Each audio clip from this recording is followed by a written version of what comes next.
Batismo no Espírito Santo. Nós vamos começar lá em Números, capítulo 11, verso 25.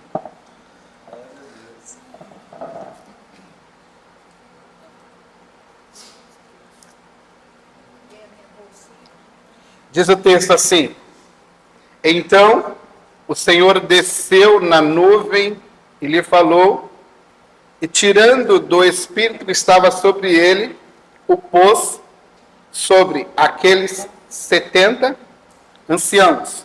Quando o Espírito repousou sobre eles, profetizaram, mas depois nunca mais. Ok? Hoje nós vamos conversar sobre batismo com o Espírito Santo. Você sabe o que significa a expressão batismo? Todo mundo sabe a palavra batismo, o significado dela, o simbolismo que existe dentro dela? Não. Batismo é colocar para dentro da água, ou dentro de um recipiente com um líquido, alguma coisa. Você vai tingir, banhar, lavar alguma coisa dentro, imerso. Você vai colocar para dentro daquele recipiente com água. Então o batismo é colocar dentro de, para dentro de. Então, por exemplo, quando você vê essa expressão batismo, por exemplo, em Atos, foram batizados, ou seja, a expressão está dizendo, foram colocados em Cristo Jesus 3.000 pessoas. Essa é a ideia do batismo, colocar dentro de. Então, o símbolo do batismo é colocar dentro de Jesus Cristo. Batismo das águas é essa ideia. No Espírito Santo, então, qual é a ideia aqui? É o batismo para dentro dele, tá? Para dentro do Espírito Santo. Eu vou esclarecer isso daqui um pouquinho. Eu quero deixar aqui, na liberdade, se você não teve essa experiência, você está no momento propício para ter, para pedir, para solicitar. Isso não depende de um ambiente, isso não depende de uma música, isso não depende de uma oração. O Espírito é livre para fazer, Jesus é livre para realizar esta ação, de batizar, de marcar você com este ou esta experiência pós-conversão. Tá bom? Então você pode pedir, pode solicitar. Você tem total liberdade e ele tem essa liberdade, ele pode fazer isso. Não precisa e não necessita de um momento, ou de um ambiente, ou de um clima. Não funciona assim. É por meio dele, é para ele, que são todas as coisas. Então não depende de um ambiente, não depende de um momento.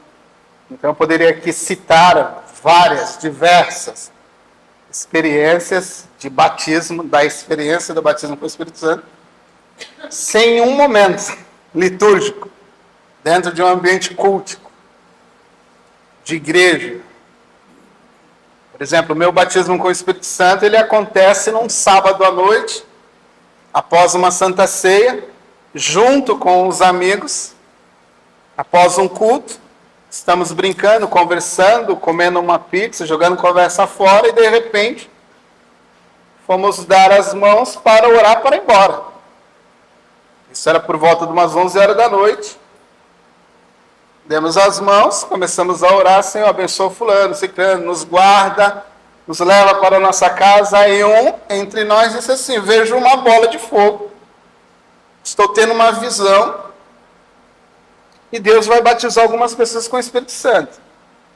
O rolê acabou 6 horas da manhã.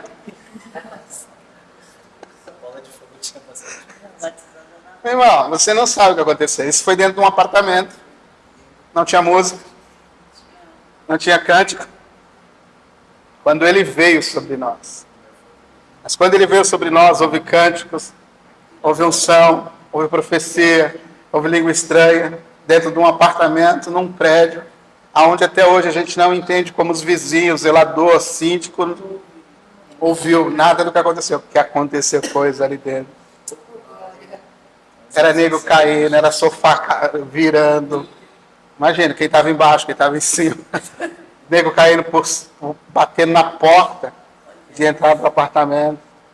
O rolê terminou 6 horas da manhã.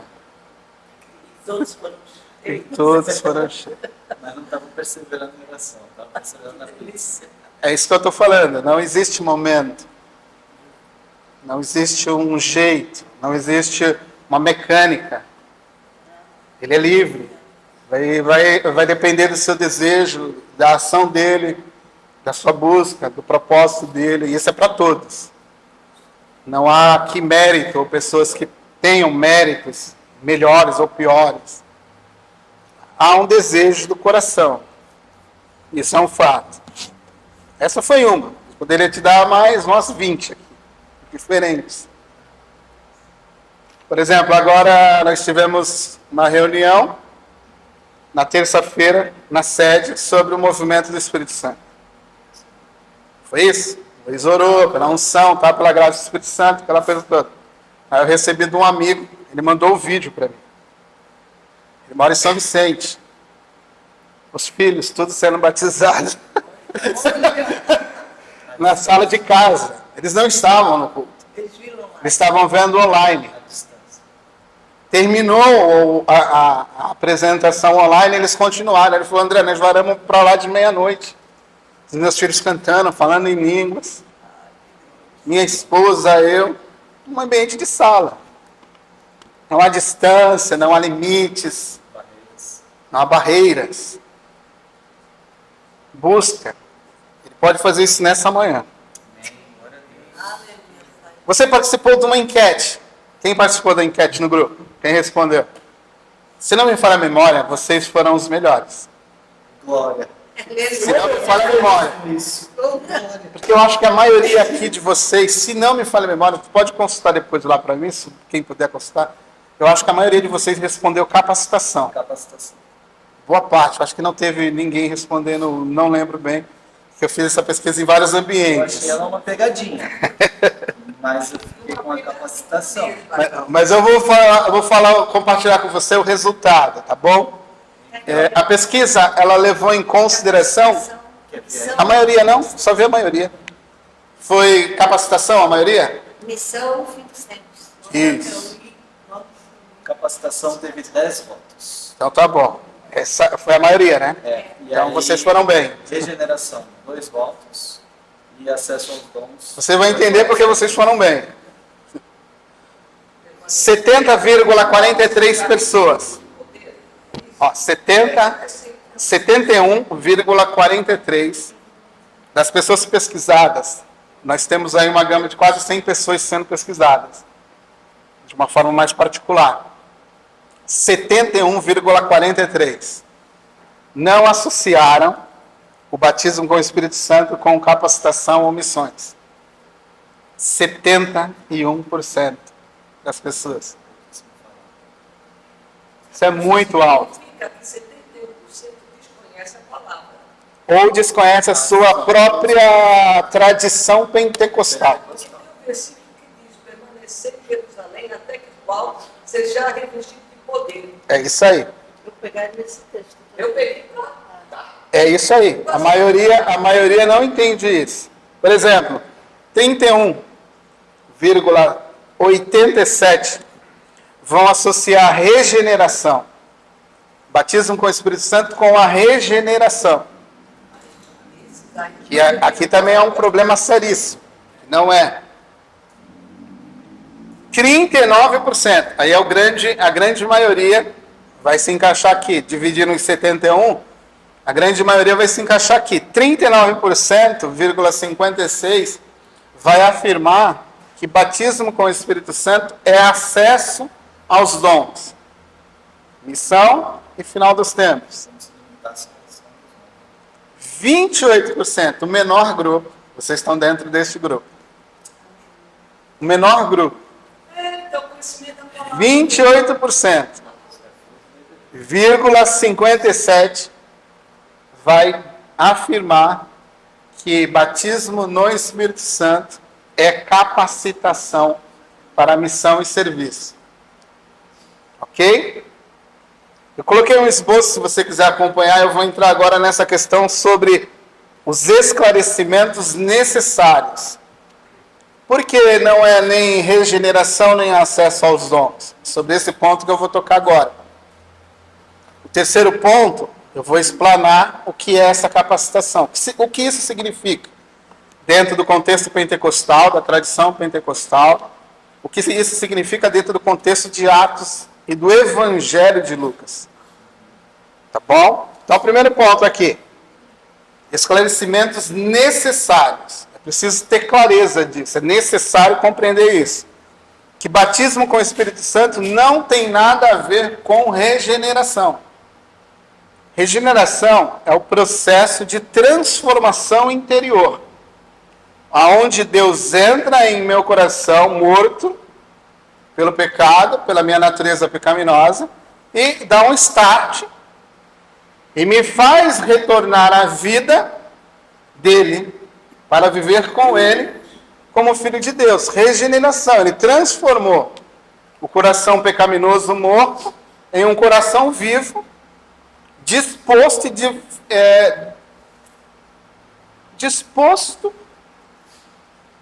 e definitivamente um coração que vai viver para ele. Essa é uma ideia, um coração que vai viver para os propósitos dele. Então precisa haver a regeneração para depois. Sim. Sem regeneração não há batismo com o Espírito Santo.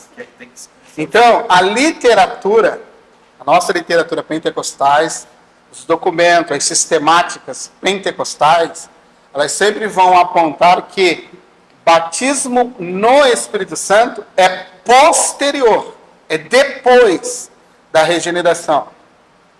Ser regenerado, filho de Deus, isso é para toda pessoa que está ou confessa Jesus Cristo. Aqui eu incluo batista, luterano, presbiteriano, anglicano, assembleiano, metodistas e afins.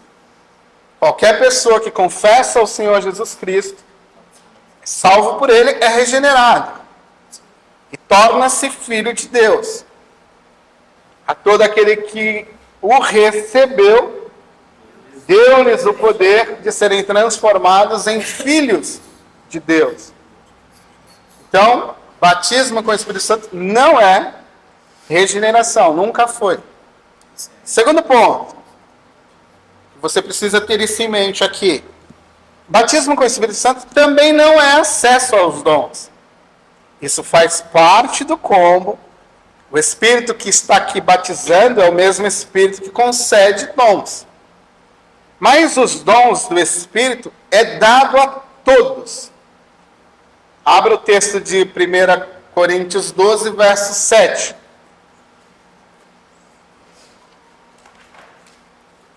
E ele tem um propósito também.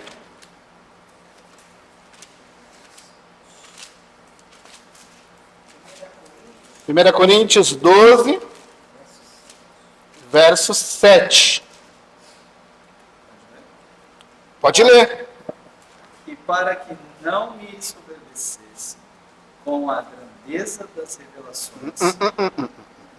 12. Primeiro 12.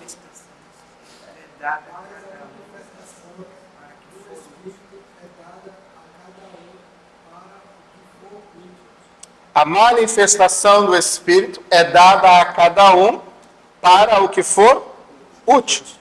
Então, o contexto de 1 Coríntios 12, o contexto está ligando essa manifestação a todos os dons. Profecia, dom de línguas, dom de cura, dom de revelação. Está tudo dentro desse ambiente. Mas é dado a cada um. Este batismo que ocorreu, se você for lá no início, diz lá, ó, que esse batismo, ele ocorre dentro do corpo de Cristo. Esse é o batismo do Espírito Santo. Presta atenção. É o batismo do Espírito Santo.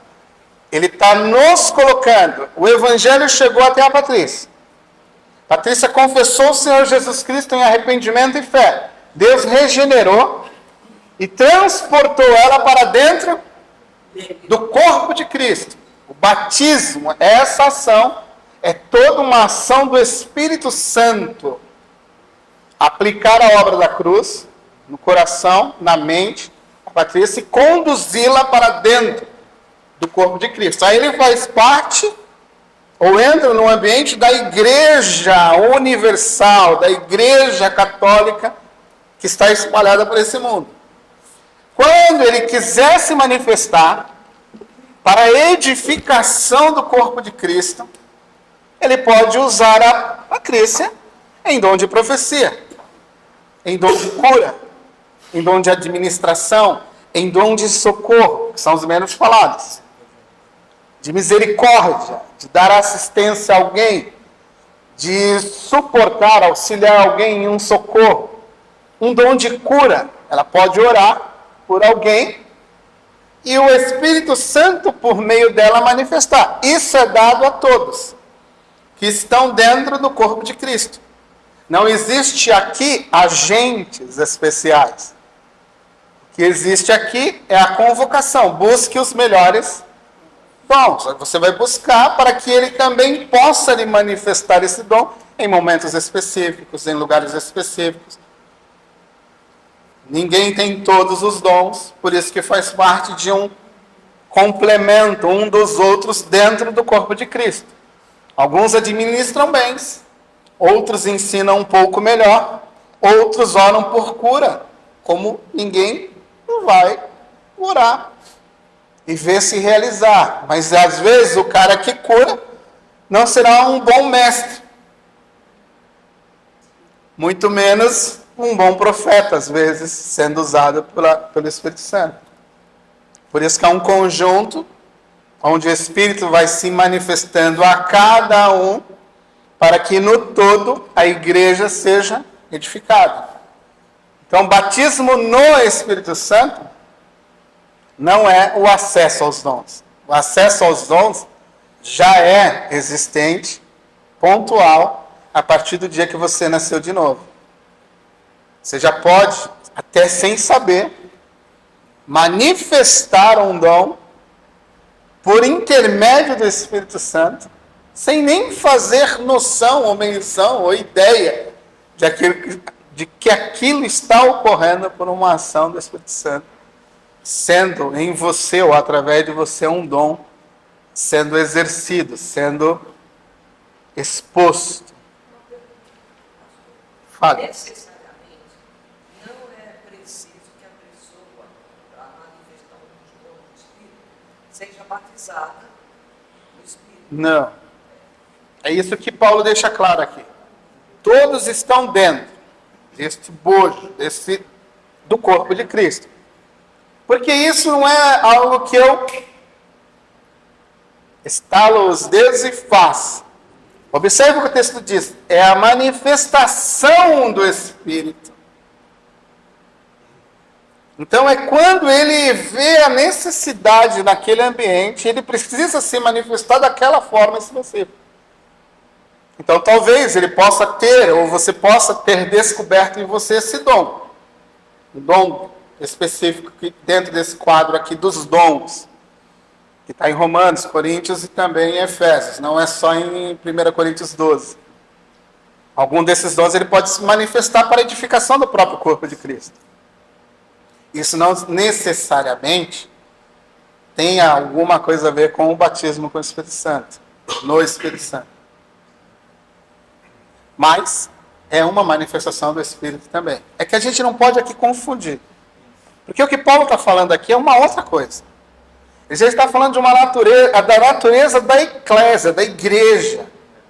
Ele já está falando de um ambiente onde as pessoas estão reunidas em um culto, onde ele pode se manifestar curando, profetizando, edificando o corpo. Essa ação dele é livre. Entendeu? Mas não é batismo no Espírito Santo ainda. Porque essa aqui de Coríntios, é a teologia construída pelo apóstolo Paulo a respeito do Espírito Santo. E é aqui que a gente vai precisar fazer a distinção. Porque a linguagem de Lucas é uma e a linguagem de Paulo é outra. Eles não estão em confrontos. Eles não estão se contradizendo ou dizendo, tu está errado e eu estou certo. Eles estão se complementando. Lucas partindo de um ponto e Paulo partindo de outro ponto. Paulo fala de uma marca regeneração, transformação, certeza de salvação. Lucas fala de uma marca de ação, serviço para uma missão específica. Entendeu?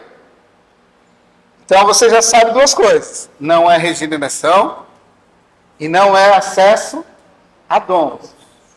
Tudo isso está dentro. Regeneração é um papel, uma função do Espírito Santo e dons também.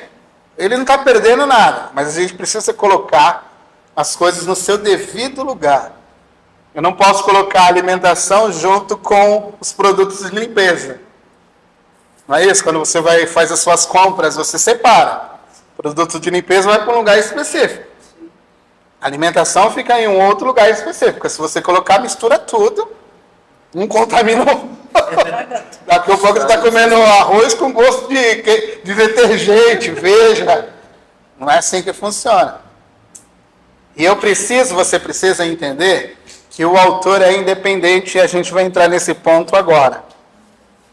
O segundo ponto no nosso esboço é o batismo no Espírito Santo. A capacidade.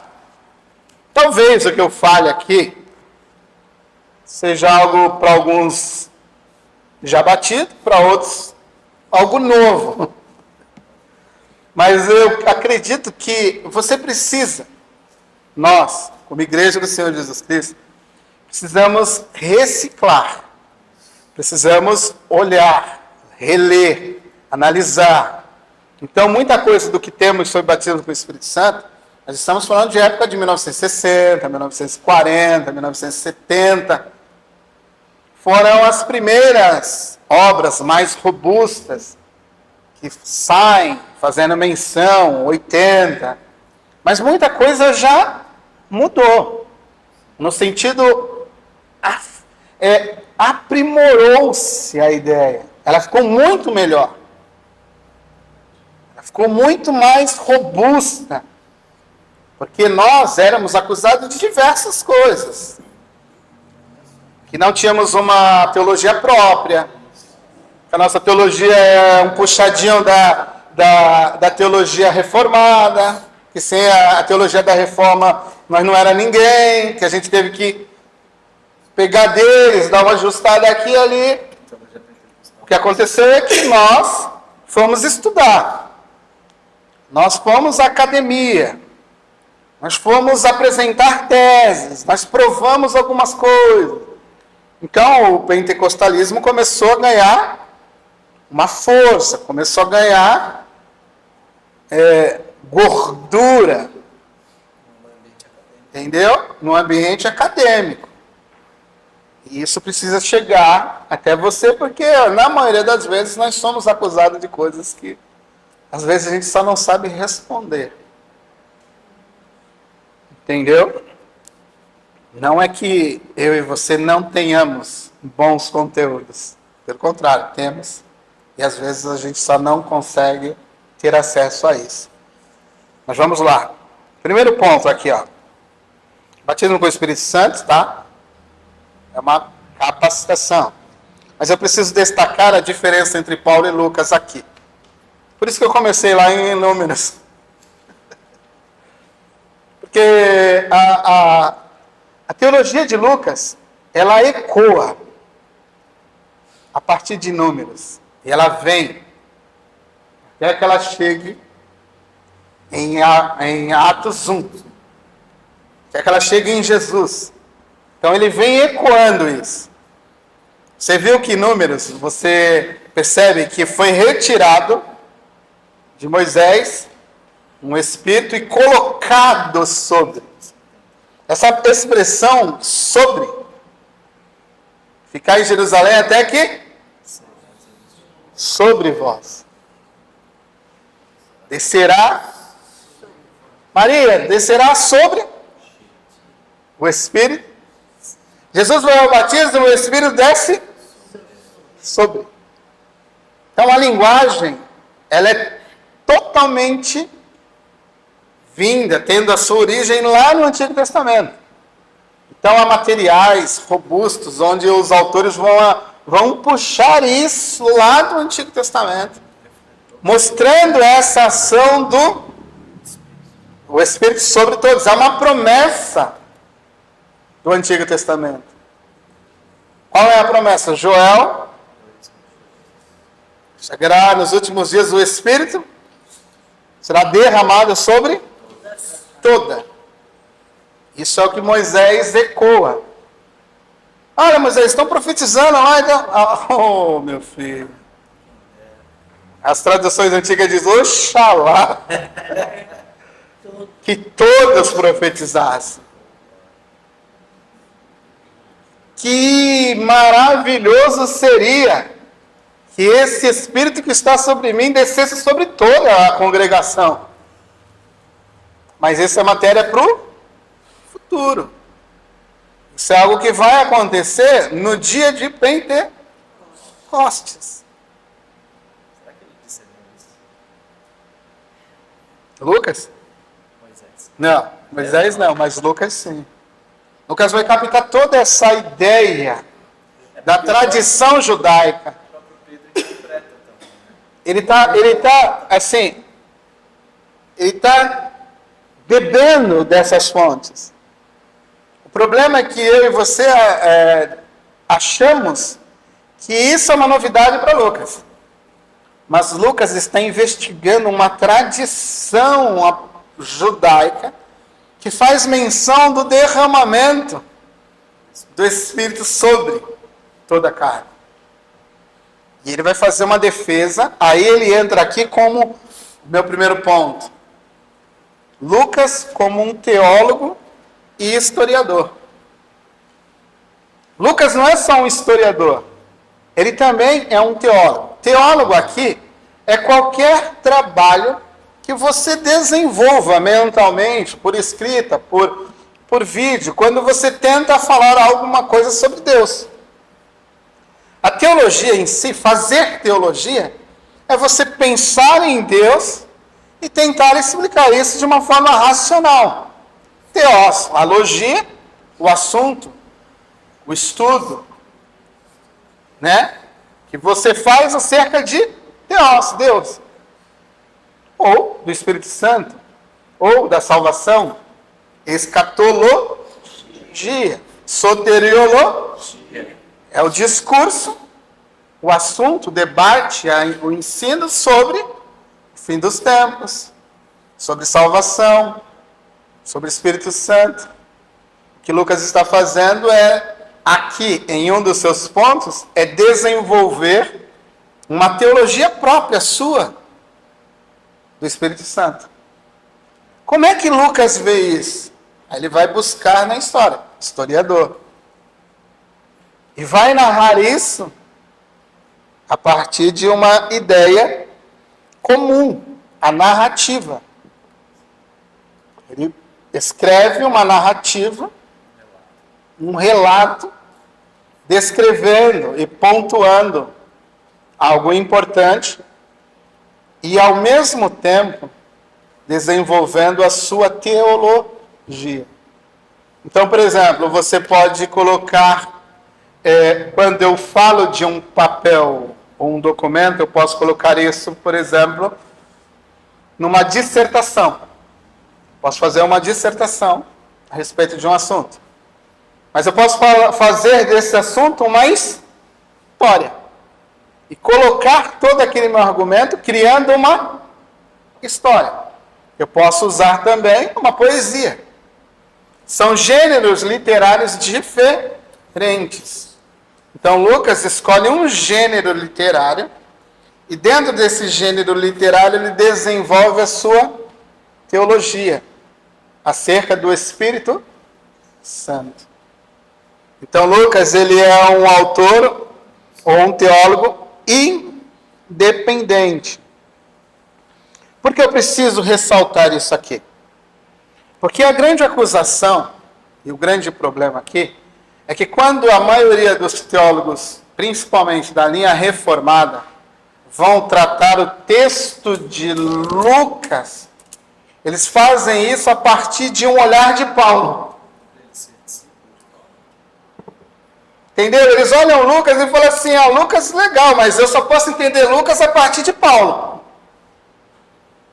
Então, os teólogos vão fazer uma leitura de Atos a partir da teologia desenvolvida por Paulo. E esquecem que Lucas é um indivíduo inteligente e que pode desenvolver a sua própria teologia. Os pentecostais foram para a academia e falaram, opa, não, Lucas tem a sua própria linguagem. Lucas tem a sua própria teologia a respeito do Espírito Santo. Lucas não pode ser lido a partir de Paulo. Lucas tem que ser lido a partir de Lucas. É como se eu escrevesse uma obra e você fosse analisar a minha obra a partir da fala do Eduardo. Mas quem escreveu a obra foi eu. A propriedade é sua. E você vai ler a minha obra a partir do Edu? A partir do que o Edu fala, do que o Edu acha, você desconsidera o que eu, André, escrevi. É isso que acontece. Por anos, décadas, as pessoas leram Atos com o olhar de Paulo. Os pentecostais foram na academia e falaram, peraí, vamos trazer e vamos colocar na mesa uma outra ótica. Daqui você tem uma hermenêutica pentecostal, totalmente genuína, nascida dentro do ambiente pentecostal. Então Lucas é um autor totalmente livre, independente. Sabe dizer, mestre, por que eles teriam essa ótica? Por causa do sensacionismo existente entre eles. Então, quando eles vão narrar, eu vou falar alguns nomes aqui, talvez você não tenha noção, mas John Stott, James Dunn, são homens. Gordon Fee, que é um pentecostal, também vai dizer que textos históricos não podem e não servem como suporte para afirmar teologia. Então, o que eles lá atrás estão falando é assim, livros históricos não podem ser usados para fundamentar teologia.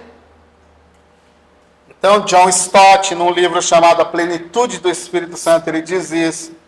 James Dunn, ele vai falar sobre isso num livro chamado Batismo com o Espírito Santo. Gordon Fee, que é um assembleiano, um pentecostal, um erudito poderoso, também vai trabalhar dentro desse contexto. Só que os pentecostais foram na academia, elaboraram as teses e falaram, não, peraí. Lucas não está escrevendo história.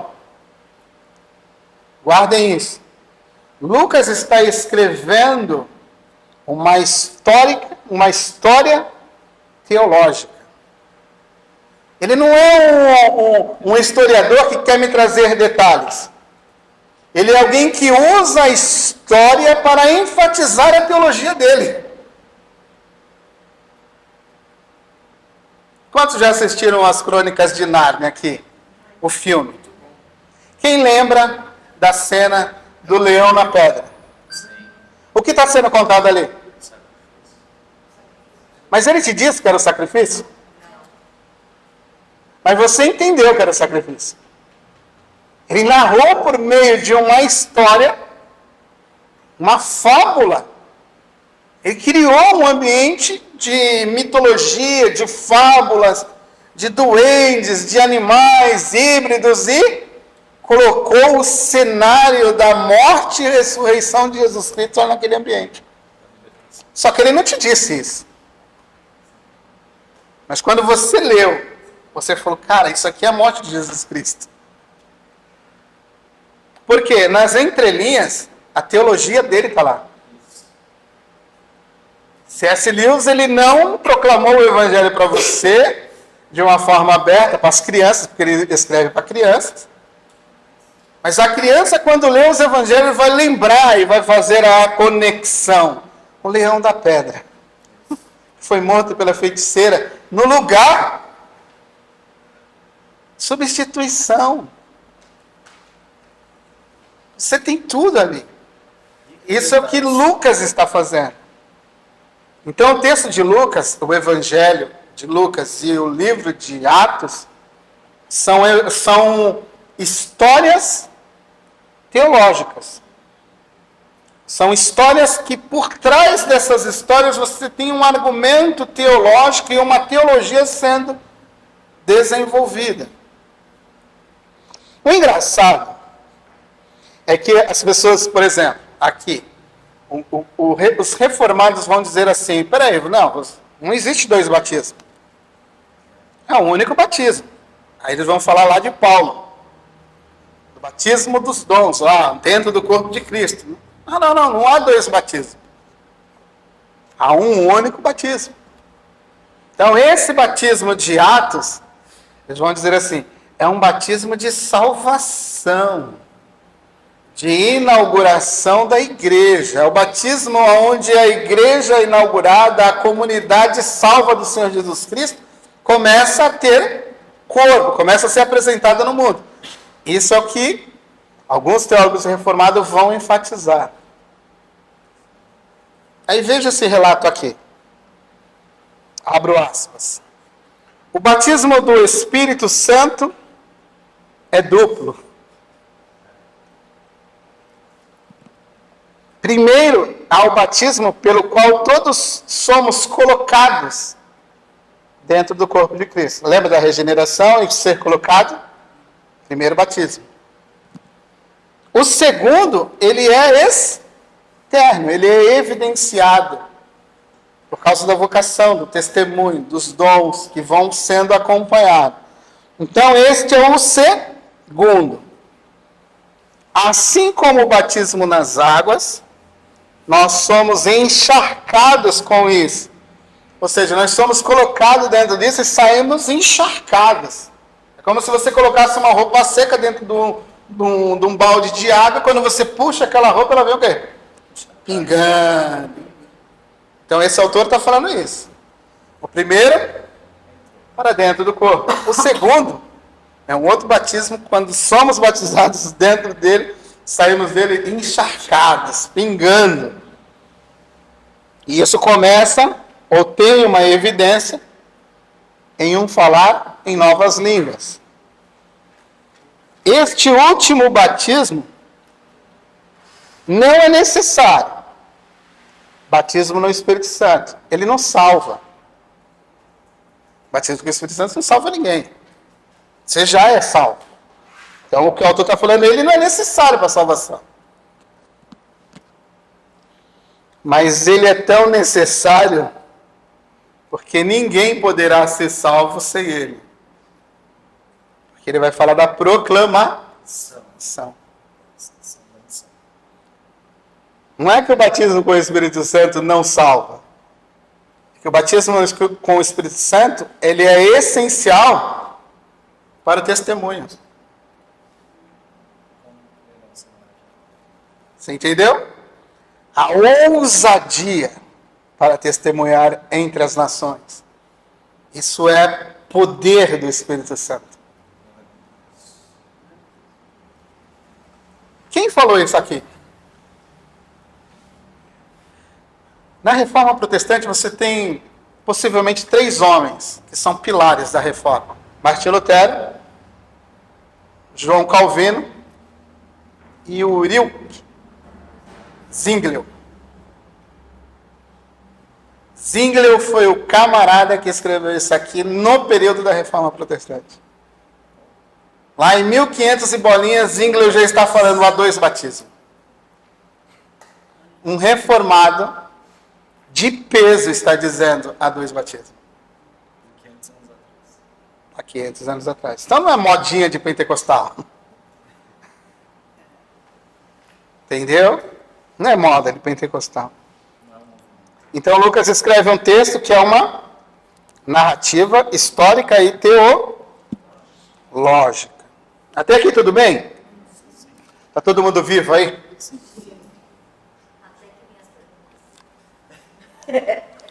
Vamos lá. Lucas escreve 2 textos. Volume 1 e volume 2. Na nossa Bíblia está separado. Mas Lucas é 2 textos de uma mesma coisa. O primeiro texto é um texto sobre Jesus. O segundo texto é sobre a igreja. Aí ele começa a desenvolver, ele vai falar sobre vários assuntos. Aí quando você vai falar assim, quero ver o que Lucas vai falar sobre o Espírito Santo. O que ele está falando sobre o Espírito Santo no Evangelho? Aí você vai analisar o Evangelho de Lucas e vai observar o que ele falou sobre o Espírito Santo dentro do seu Evangelho. O que Lucas falou sobre o Espírito Santo dentro do seu texto de Atos dos Apóstolos. Aí eu vou lá e olhar só nesse texto.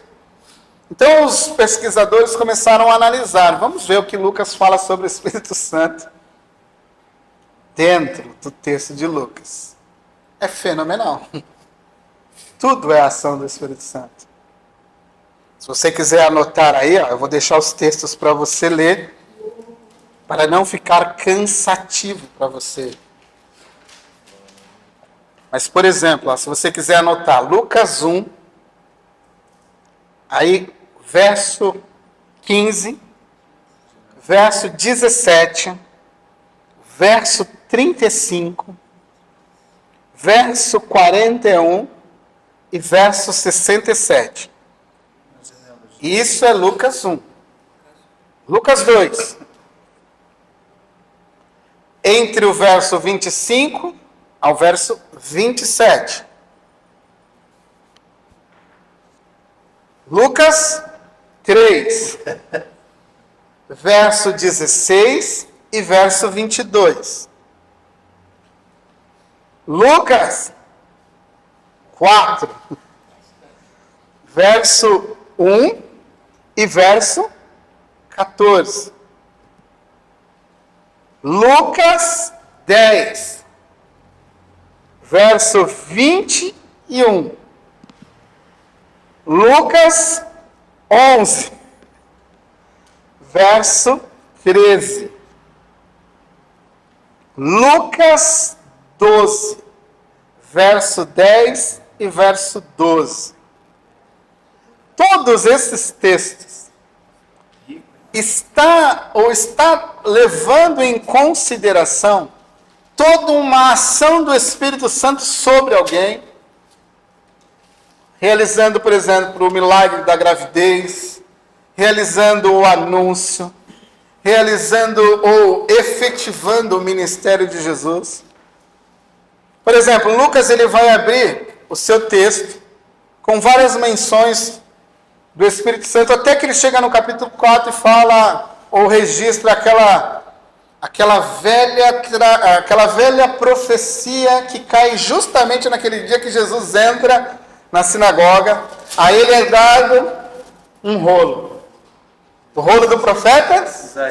Aí ele abre o rolo. Aí como é que começa o texto? O Espírito do Senhor está sobre. Lembra a linguagem? Sobre.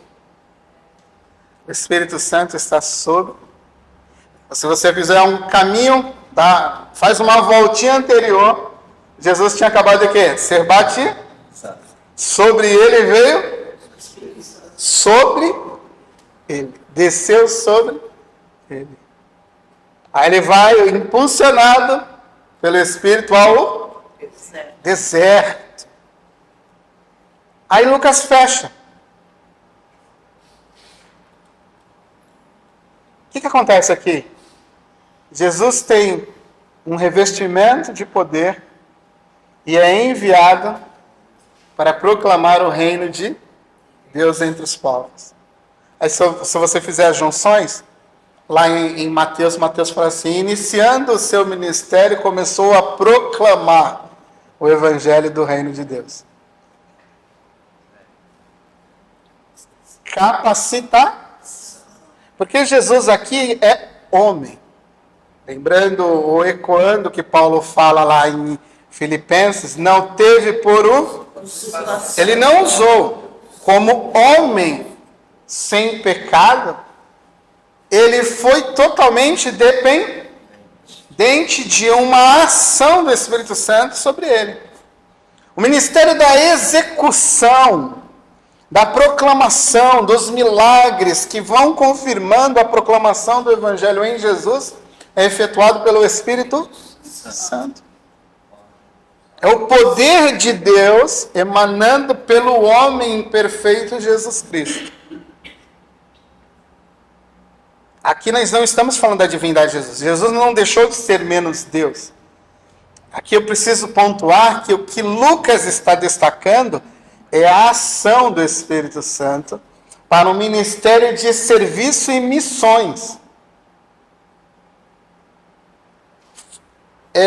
Vamos dizer assim, deixando uma assinatura do ministério de Jesus. Ele só vai falar novamente sobre isso lá em Lucas 24, 49.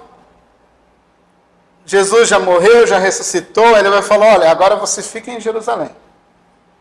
Porque meu Pai vai conceder a promessa que foi dita, foi anunciada a vocês. Eu estou indo, mas ele vai enviar o outro, que não é diferente de mim. Não há diferenciação entre eu e ele. O que eu sou, ele é. O que ele é, eu sou.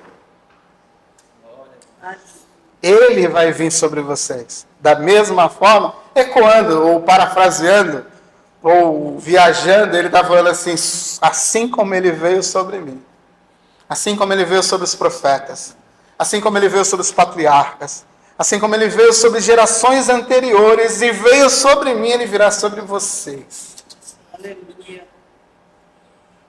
Lucas 24, 49. É como se Lucas fechasse o pacote. Vai falar, agora eu vou fazer o volume 2. Aí ele começa, ó, excelentíssimo Teófilo, agora eu quero mostrar para você a outra parte. Qual é a consequência desse evangelho que você acabou de crer? Eu vou te mostrar o que aconteceu. O mesmo Espírito que operou todas essas provas que eu levantei, que são irrefutáveis, eu agora mostro para você como isso foi verdadeiro na vida daqueles que seguiram Jesus Cristo. Aí ele vai fazer o volume 2.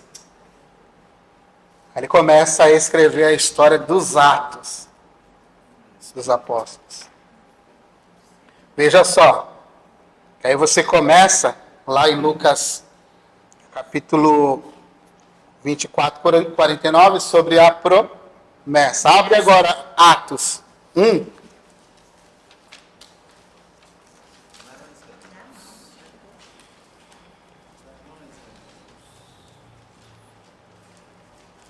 Atos 1, verso 5.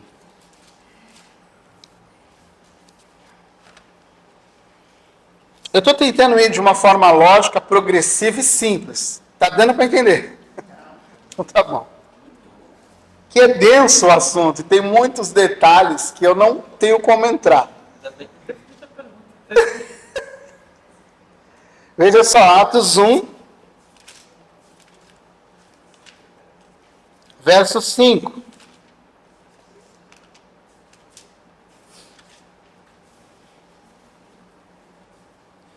Porque João, na verdade, batizou com água, não é isso? Batismo com águas. Mas vocês serão batizados com não muito tempo depois desses dias. Então ele está ecoando a fala do final do Evangelho de Lucas, 24, 49. Aqui ele está iniciando, Teófilo, tal, foi isso que aconteceu nos últimos dias. Jesus falou isso, isso, isso. Aí você vai juntando as coisas. Mateus 28, 19 e 20. Com Lucas, aí você fala assim, a grande comissão, ela só pode ser executada debaixo desse revestimento e dessa capacitação do Espírito Santo. discipulado, batismo, proclamação do Evangelho, só tem uma ação genuína e algo que produza fruto de fato, se vier revestido com poder e com a ação genuína do Espírito Santo. Fica a ressalva. Eu e você podemos desenvolver a melhor metodologia de evangelismo para a Vila Matias, para a Baixada Santista como um todo, para o estado de São Paulo como um todo, para o Brasil como um todo. Eu posso ter a melhor, eu posso fazer a junta, a coligação dos melhores teólogos, mestres, professores, pastores deste país, juntá-los e falar assim, me desenvolvam o melhor material sobre proclamação do Evangelho, discipulado, batismo. Desenvolva aí para mim. Você pode ter esse material pronto em 1 ano, 2 anos, 1 mês, 1 semana. Aqui temos o melhor material. Se esse material não for usado pelo Espírito Santo, para que essa verdade seja aplicada aos corações, você só tem um material. Porque você não tem o essencial, a capacitação e o poder para fazer isso. Germinar no coração de alguém. Por isso que eu ressalto e bato nessa tecla. A proclamação não é natural. Nós desenvolvemos, e aqui não estou falando contra metodologias, eu defendo isso. Eu acho que temos que ter métodos. Mas a metodologia em si, por mais perfeita que ela seja, ela não tem poder para converter corações. Por isso que esses homens precisam ser cheios do Espírito Santo. Por isso que qualquer ação evangelística, eu e você devemos ser cheios do Espírito Santo. Porque qualquer proclamação num púlpito, ela deve vir cheia da presença do Espírito Santo. Não é sobre métodos. É sobre sermos cheios do Espírito Santo. Esses homens vão proclamar um evangelho em um terreno tão hostil, um terreno tão brutal, cheio de idolatrias, cheios de violências, cheios de problemas sociais. Esses homens são cheios do Espírito Santo e começam a proclamar: Jesus Cristo morreu e ressuscitou. Essa é a verdade que eu tenho para vocês. Aleluia. E vocês têm que se arrepender e fazer dele Senhor e Salvador das vossas vidas. Ah, o que foi, Deus? Crer no Senhor Jesus Cristo, tu e a tua casa. Ah, como é que podemos ser salvos, Pedro? Arrependam-se. E creiam que Jesus Cristo ressuscitou dentre os mortos. Não tem, gente. Eu defendo e vou morrer defendendo. Isso não é natural. Evangelho não é natural, gente. Eu não estou lidando com metodologias humanas. Eu estou lidando com a mensagem sobrenatural, espiritual, que depende de uma ação do Espírito Santo. Não é natural. Senhor, me dá a capacidade, o meu amigo de serviço, me dá a capacidade de falar de Jesus para ele com poder. Aonde eu entre naquele coração com o teu evangelho, pela ação do teu Espírito Santo, e arrombe aquilo lá e faça ele descer quebrantado na tua presença, arrependido. Porque essa é a natureza da proclamação do evangelho. Se não fosse assim, Jesus diria: olha, podem ir. Vão testemunhando do que vocês viram aí, está tudo certo. Se fosse uma coisa natural, esses homens já viram.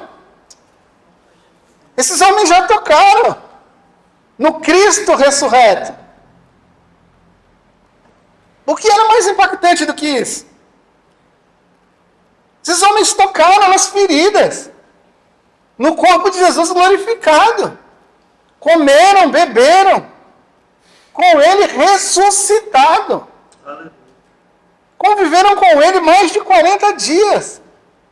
Paulo fala que foi visto por todos os apóstolos, foi visto por ele e por mais de 500 irmãos. Ele diz assim ainda, os quais estão vivos entre vocês. Agora, fica a pergunta, por quê? Fique em Jerusalém, até que do alto você seja revestido. Sem a capacitação não vai. Porque essa linguagem, ela é existente em todo o Antigo Testamento. Ninguém fez nada para Deus, ou ninguém fez alguma coisa para Deus, sem antes ser revestido por Ele. Ninguém. Todos esses homens, Moisés, todos eles foram cheios. O Espírito Santo veio sobre os tais, os capacitou. Foram ungidos. Capacitados para viver aquilo. Se não tivesse a necessidade do poder, da capacitação, não tem razão de ser. Mas essa é uma linguagem que ele resgata do Antigo Testamento e ele vem mostrando essa linguagem. E quando ele chega em Atos, ele vai falar, olha, Jesus disse, fique em Jerusalém. O que está ocorrendo, Teófilo, com eles é a promessa. O que está ocorrendo com eles é que eles foram cheios do Espírito Santo. O que está ocorrendo com eles é o que ecoou entre os profetas. É o que ecoou entre os juízes. É o que ecoou em Jesus Cristo. Jesus Cristo foi tão cheio como eles foram cheios também. Teófilo, o que tu está vendo aqui, o que tu está lendo lá, é a mesma coisa. O mesmo Espírito veio sobre todos. Capacitou a todos. E enviou todos. E esse é o segundo ponto. Lucas usa toda uma terminologia que está enraizada, bem fundamentada lá no Antigo Testamento. Tem quantos minutos? Quanto que falta aí? Me ajuda. Lucas tem uma terminologia que você encontra toda ela dentro do Antigo Testamento. Então ele fala sobre essa descida. Então, por exemplo, se você quiser ler um texto, o Espírito Santo ele vem em Números 24, verso 2, sobre Balaão. O Espírito Santo vem, por exemplo, sobre Otoniel, Juízes 3, verso 10. O Espírito Santo vem sobre Jefté, Juízes 11, verso 19. Todas essas são menções, algumas delas, sobre o derramar, a chegada do Espírito Santo, capacitando esses homens para alguma coisa. Essa é a linguagem de Números 11. O Espírito que é tirado e colocado sobre aqueles homens para que eles profetizem. Então a linguagem aqui é sobre profetizar, sobre manifestar ou sobre ser capacitado para algo. Para o serviço. Então você não pode, eu não posso desassociar esta ideia. O batismo no Espírito Santo é a capacitação dele para um serviço específico. E eu tenho definido por Lucas o que é esse serviço. Veja só. Lucas 1:8.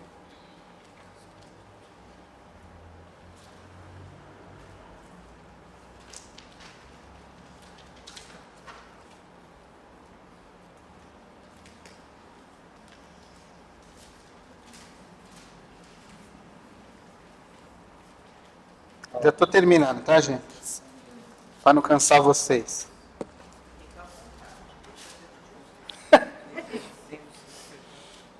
Mas recebereis poder. Algumas versões falam revestimento. Atos 1:8. Lucas 1. Oh, meu Deus. Atos 1:8. É Lucas também. Atos é Lucas, Lucas é Atos. É ele que falou. Né, Caio? Quem lê Atos lê Lucas, quem lê Lucas lê Atos. Vocês não pegaram, pô? Pô, vocês estão distraídos, gente. Estava testando vocês, pô. O povo esperando a vida aí. Povo procurando. Mas recebereis poder ao descer sobre vós o Espírito. Para quê? Sereis minhas testemunhas. Veja só, esses homens já viram Jesus. Presenciaram isso. Nós não estamos falando de uma coisa diferente. Tipo assim, não tem ninguém lá que não... Eles viram. Caminharam com Jesus, comeram com Jesus. Ressurreto. Um homem que há 3 dias ficou dentro de um sepulcro e saiu. Vivinho da Silva. Sem ninguém lá mexer na pedra, nada. Chegaram lá, a coisa tinha acontecido. Mas eles precisam de poder para proclamar essa verdade. Você tem o texto bíblico. Você tem a verdade do texto bíblico.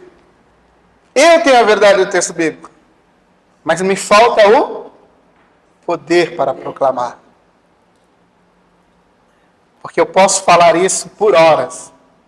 Se não tiver poder, é necessário poder. É necessário dependência do Espírito Santo. A gente tem que sair desse ambiente natural.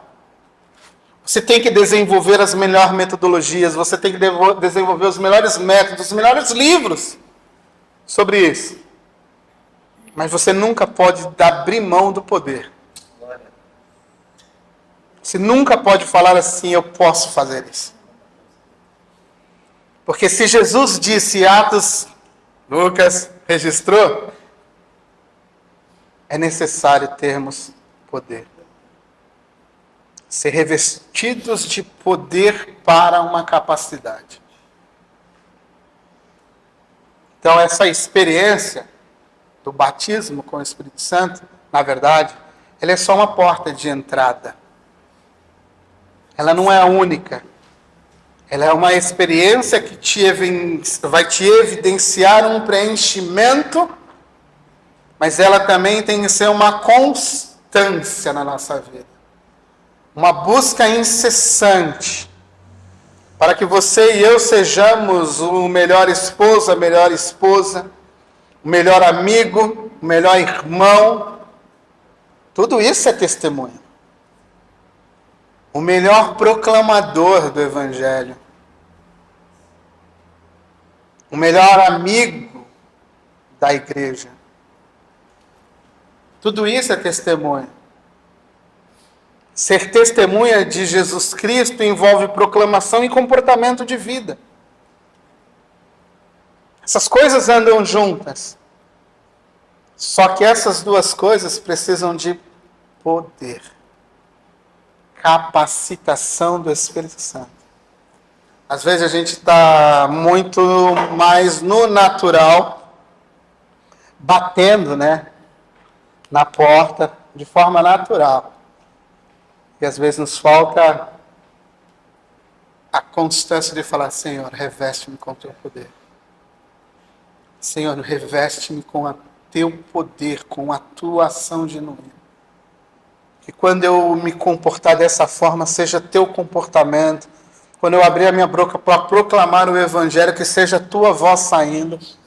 Que o teu Espírito tenha total domínio sobre a minha vida, de tal forma que tudo que eu faça tenha uma assinatura dele por trás. Ecoando Moisés, Senhor, não me permita sair daqui se a tua presença não for comigo. Não, eu vou mandar um anjo. Nossa, eu não arredo o pé daqui. Se tu não for comigo, eu não vou. Mas Moisés, presta atenção, Moisés. Se eu for, eu vou matar todo mundo. Senhor, não aceito, não. Eu só vou se tu for. Mas, Moisés, tu não está entendendo. Se eu for, eu vou... Aí todo mundo... Senhor, eu intercedo por eles. Mas se tu não for, eu não vou. Tá bom, Moisés, eu vou contigo. venceu, eu vou. Tipo assim, ele ama a presença de Deus. Ele ama e entende que ele não pode ser ele mesmo ao conduzir aquele povo, a ser testemunha diante daquele povo. Ele precisa de Deus. Veja, para a gente concluir aí no final, Êxodo 3, verso 10. Você talvez saiba o que aconteceu aí. Sarça, Moisés, chega naquele ambiente, um ambiente santo, um ambiente fantástico. E ele tem o quê? Um encontro com Deus, face a face ali. Deus se revela a ele, olha, eu sou Deus de seus pais, sou o grande eu sou, e coisa e tal. E olha, presta atenção, eu vou te enviar. Tu vai, como meu representante diante do meu povo. Não, mas eu tenho um falar pesado.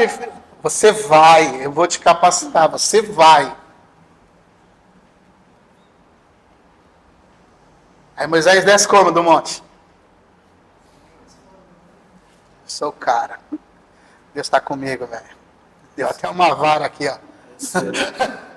Vou agora falar com o faraó. O que aconteceu nessa sarça?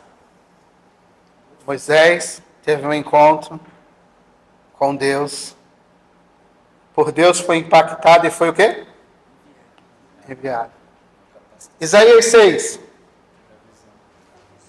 Transitando para lá e para cá, tal, de repente ele entra naquele ambiente, a tela do projetor desce, começa a ser projetada uma visão na tela, e ele tem o quê? Um encontro com Deus em seu trono, em sua glória, em toda a sua beleza e santidade.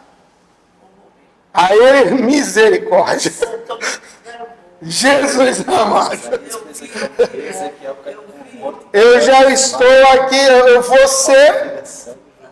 Ele já olha para a sua condição. Eu sou um homem de impuro lábio, nem sei o que eu estou fazendo aqui. Não, Isaías. Tranquilão. Good vibe aí. É um tete a tete entre eu e você. Eu preciso. Aí imagina uma imaginação, Deus convocando os outros da Trindade, falando, não, Deus Pai, olha para o Deus Filho, para o Deus Espírito Santo, e fala assim, como quem não quer nada, Isaías na cena, né? Espectador. Quem eu envio? Quem envia o Filho? Quem envia o Espírito Santo?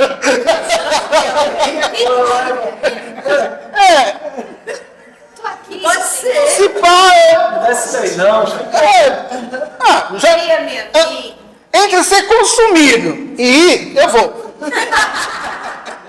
De boa. Pode enviar. Me ajuda aí. Envia-me a mim. O que você vê aqui de novo? Encontro com Deus, sua glória, sua santidade. Estabelece-se um relacionamento. Mas você não tem ali o quê? Menção de, vou ficar aqui, pô, na glória. Não, eu vi a glória e a glória me impulsionou a... O que você vê em Atos dos Apóstolos, Paulo a caminho de Damasco?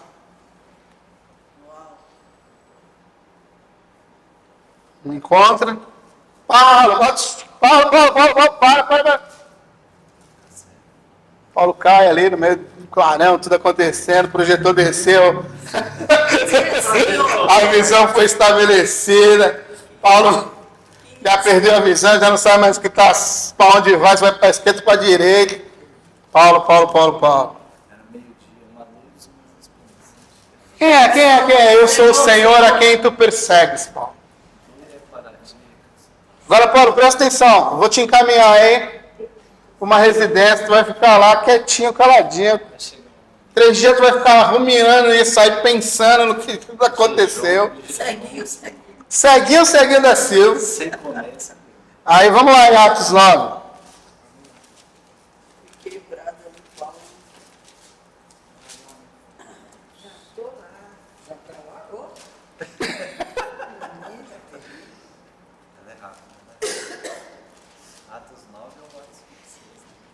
Atos 9, verso 16. Lá no verso 13, você sabe quem é o personagem principal aqui, é Ananias. Aí Jesus vai estabelecer um contato com Ananias e vai falar assim, ó, você vai lá, né, verso 15. Mas Senhor, não, mas o Senhor, aqui Ananias vai meio que questionar, né, mas esse camarada aí que está mandando eu ir lá, não é o cara que estava perseguindo a gente? É aquele. Não é esse que veio com cartinha para Esse aí, prender? esse aí tá E capacitado. agora tá me enviando lá? Tá capacitado pra outra coisa. Peraí, eu sou teu amigo. Tu tá mandando eu ir lá. Esse cara vai me prender, Jesus.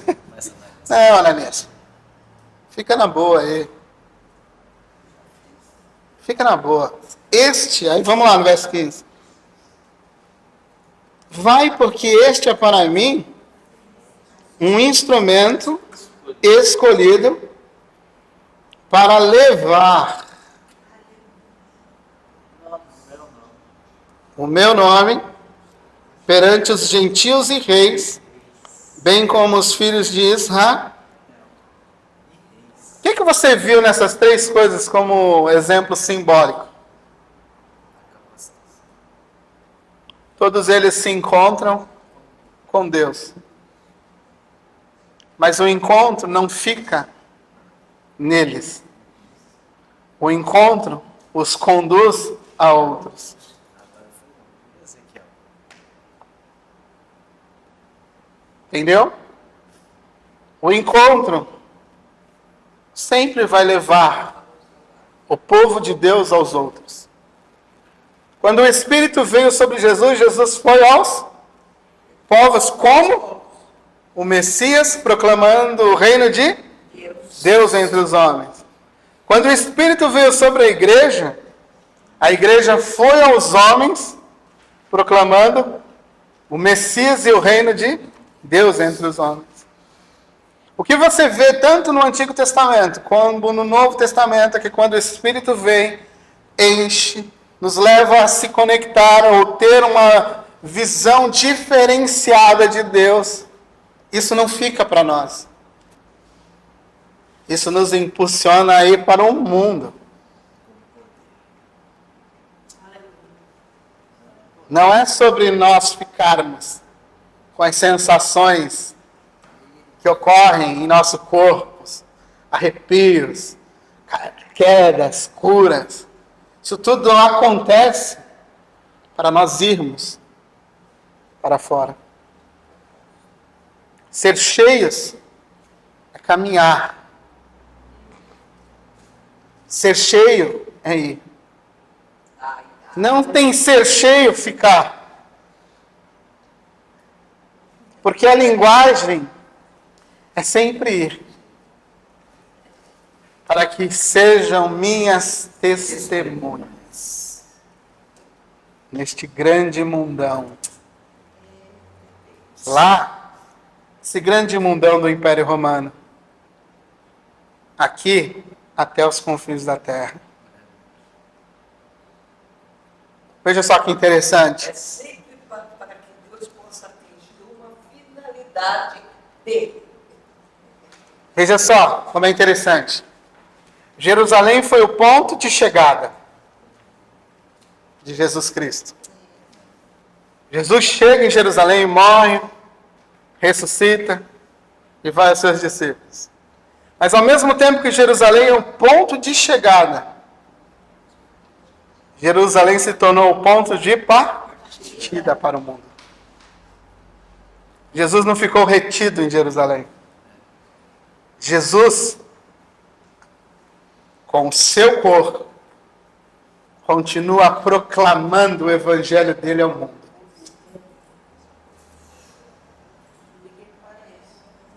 Pelo poder do Espírito Santo. Isto é batismo no Espírito Santo. E sereis revestidos de poder para continuar como corpo de Cristo, proclamando: Jesus é o Messias, que morreu, ressuscitou o terceiro dia, mas vai voltar. Aleluia. Glória a Deus. Aleluia. Arrependam-se e creiam neste Evangelho. Porque isso é uma boa nova.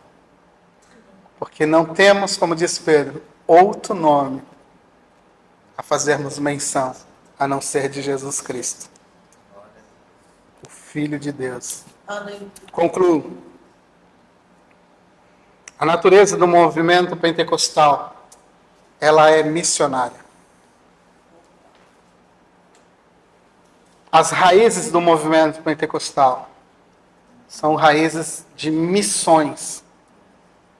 Homens que passaram por essa experiência, entraram dentro desse movimento, foram enviados para diversas regiões do mundo. Homens, entre aspas, incapazes, mas que, cheios do Espírito Santo, proclamaram esse evangelho em países, em aldeias, em regiões que você não tem nem menção. Continente africano, continente escandinavo. Você acredita que o movimento pentecostal chega na Escandinávia, nos países gelados? Chega no Brasil. Sai da Europa, vai para os Estados Unidos, se espalha pelo mundo. O movimento pentecostal é um movimento missionário. A literatura do batismo no Espírito Santo, dentro da literatura pentecostal, é missional.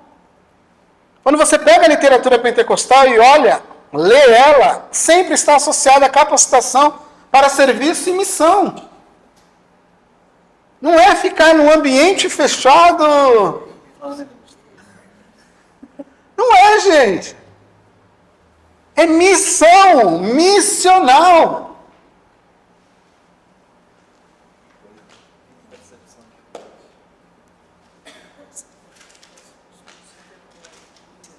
Os apóstolos estão encarregados de proclamar que Jesus ressuscitou. Eu e você estamos encarregados, comissionados, a grande comissão, ide por todo o mundo. Pregar o evangelho, batizar, Batizando. ensinar. Veja os verbos, é batizar, é ensinar. Ensinar faz parte da grande comissão. Porém, no poder do Espírito Santo. Sem poder não vai. Não adianta você ter a melhor máquina, o melhor automóvel, o melhor veículo, se você não tiver a gasolina ou o combustível que faça ele se mover.